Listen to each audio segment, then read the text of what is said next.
Hello friends, welcome to burger to payasam channel. இன்றைக்கி நம்ம ஒரு ரெசிபி வீடியோ தான் பார்க்க போகிறோம். என்ன ரெசிபி அப்படின்னு கேட்டிங்கன்னா, ஆலு கோபி பெப்பர் மசாலா ட்ரை இந்த கிரேவி தான் பார்க்க போகிறோம். ஸோ இதுக்கு தேவையானது பார்த்திங்கன்னா, ஒரு மீடியம் சைஸில் காலிஃப்ளவர் ஒன்று, அப்புறம் உருளைக்கிழங்கு, நல்ல ஊட்டி உருளைக்கிழங்கு 2 எடுத்துக்கோங்க. அதில் தோல்லாம் எடுத்துகிட்டு தண்ணியில் அந்த அழுக்கு போகிற அளவு வச்சுருக்கோம் இப்போது அது ஊறுறதுக்காக.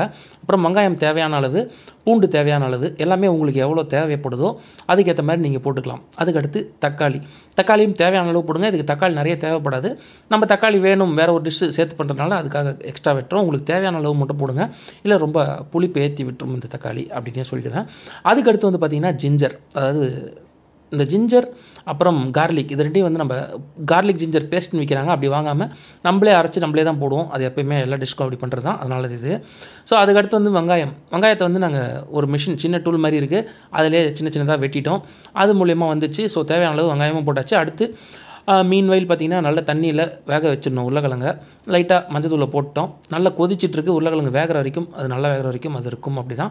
அதுக்கப்புறம் நம்மளுக்கு என்னென்ன இன்க்ரீடியன்ஸ் தேவையோ, இந்த மாதிரி நிறைய விஷயங்கள் நம்மள்ட்ட இருக்குது. இதுக்கு நம்ம என்னென்ன இன்க்ரீடியன்ஸ் தேவையோ நம்ம அது மட்டும் யூஸ் பண்ணிக்கலாம். இதில் வந்து பார்த்திங்கன்னா நம்ம பட்டை, அப்புறம் சோம்பு, கிராம்பு இதெல்லாம் யூஸ் பண்ண போகிறோம். ஸோ இந்த மாதிரி டிஷ் நம்மகிட்ட இருக்குது. எல்லார் வீட்லேயும் இந்த மாதிரி இருக்கும். ஸோ ஜஸ்ட் ஒரு வீடியோக்காக வச்சுருக்கேன். அடுத்து இப்போ வந்து பார்த்திங்கன்னா அந்த இஞ்சி பூண்டு அதை அரைச்சாச்சு. ஸோ அதை அரைச்சோட வீடியோ தான் பார்க்குறீங்க. அப்புறம் உருளைக்கிழங்கு வந்து அந்த தண்ணி வடிகட்டணும். ஸோ மஞ்சத்தூள் உள்ளே இறங்கிச்சு, உருளைக்கிழங்கு நல்லா வெந்துருச்சுங்க. அதே சமயத்தில் காலிஃப்ளவரும் அதே மாதிரி தண்ணியில் வேக வச்சிடணும் மஞ்சத்தூள் போட்டு. ஸோ நல்லா கொதிக்கும். அதுவும் கொதிச்சதுக்கப்புறம் அது வெந்ததுக்கப்புறம் அதையும் ஃபில்டர் பண்ணிட்டீங்கன்னா ஆலு அப்புறம் கோபி ரெண்டுமே ரெடி ஆகிடுச்சு. அதாவது உருளைக்கிழங்கும் காலிஃப்ளவரும் ரெடி ஆகிடுச்சு அப்படிங்கிறது தான் சொல்கிறேன்.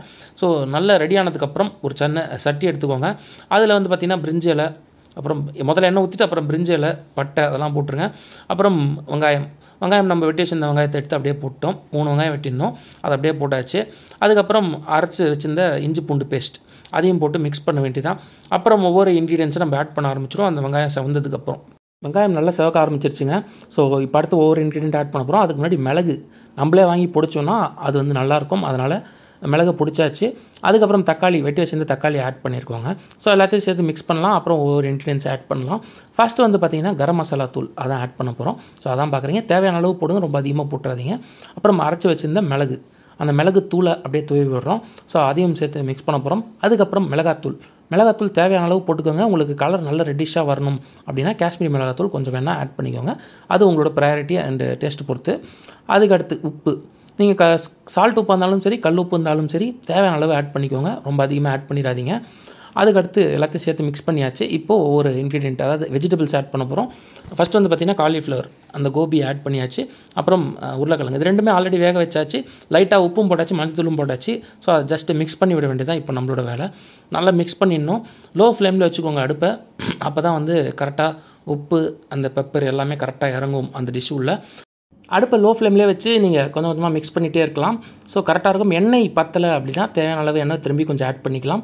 அது உங்களோட இஷ்டம். நீங்கள் எண்ணெய் நிறைய சாப்பிடுவீங்க அப்படின்னா கொஞ்சம் ஆட் பண்ணிக்கோங்க, பெட்டராக இருக்கும். இந்த ரெசிபி வந்து நீங்கள் சப்பாத்தி, பூரி, அப்புறம் நார்மலாக நீங்கள் அப்படியே கூட சாப்பிட்லாம். அந்த மாதிரி ஒரு ரெசிபி தான்.